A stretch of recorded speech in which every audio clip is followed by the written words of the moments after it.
Hello, for today's video, I'm gonna make a delicious fish, sweet and sour or escabeche recipe. And here are the prepared ingredients. Here I have 2 pieces of clean sea bream fish, some slices of capsicums, slices of carrot, slices of string onion, a slice of red onion, and some slices of ginger, and 4 cloves sliced garlic, 3 tablespoons of white vinegar, 2 tablespoons of brown sugar, 6 tablespoons of tomato paste, tablespoon of soy sauce, a pineapple juice, and some pineapple chunks. Let's get started.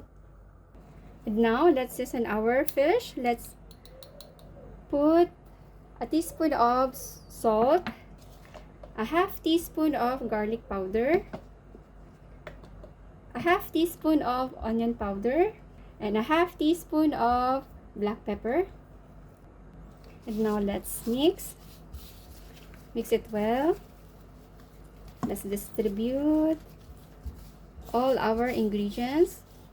And here I slice some part of the fish on both sides.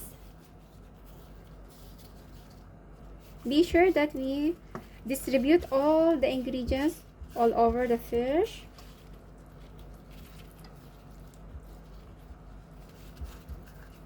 And done.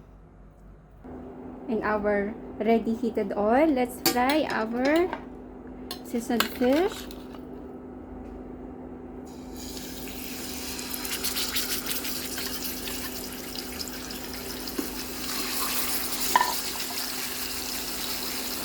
Fry until it becomes crispy.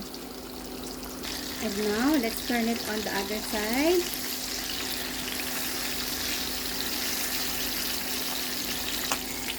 And now done frying, let's remove it from the frying pan and put it in a drying paper.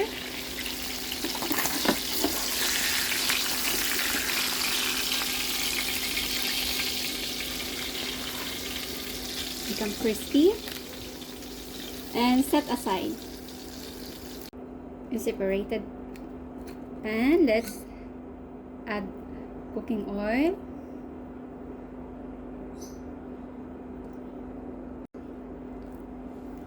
Heat the oil a little bit. Once the oil hot enough, let's fry our ginger. Fry until it releases the aroma.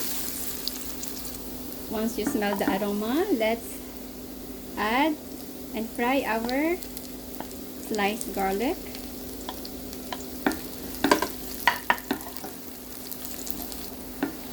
Fry for a few seconds. Now let's add our sliced onion.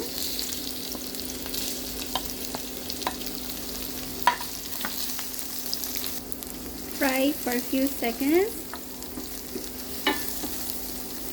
Now let's add our sliced carrot.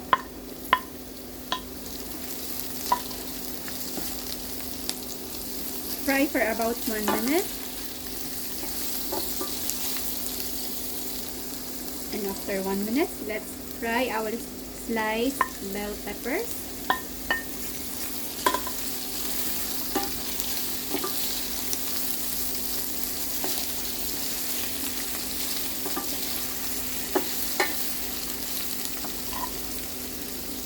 And add our spring onions. Fry for about 3 minutes in low heat. And for the meantime, let's prepare our sweet and sour sauce. First, let's add in empty bowl, let's add our ketchup, our vinegar, the sugar, our soy sauce, pineapple juice, a half teaspoon of salt. Let's combine all together. And our prepared sweet and sour sauce are done. And after 3 minutes, let's add our pineapple chunks.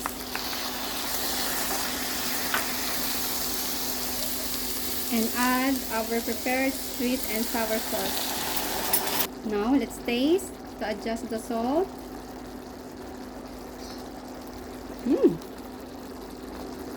Now leave it and boil for 5 minutes. And after 5 minutes, let's check. And it's done. And now let's put our fish sweet and sour on a serving plate. And the serving plate, let's put a little bit sauce under.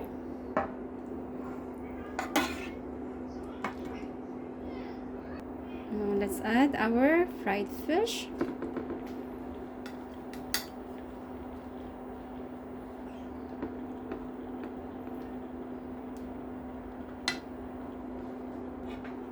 And let's add our prepared sauce on the top.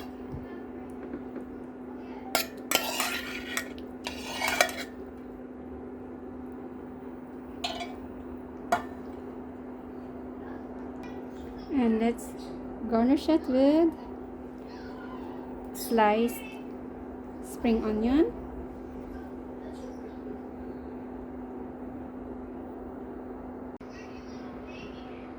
And our delicious fish, sweet and sour or escabeche recipe is ready to serve.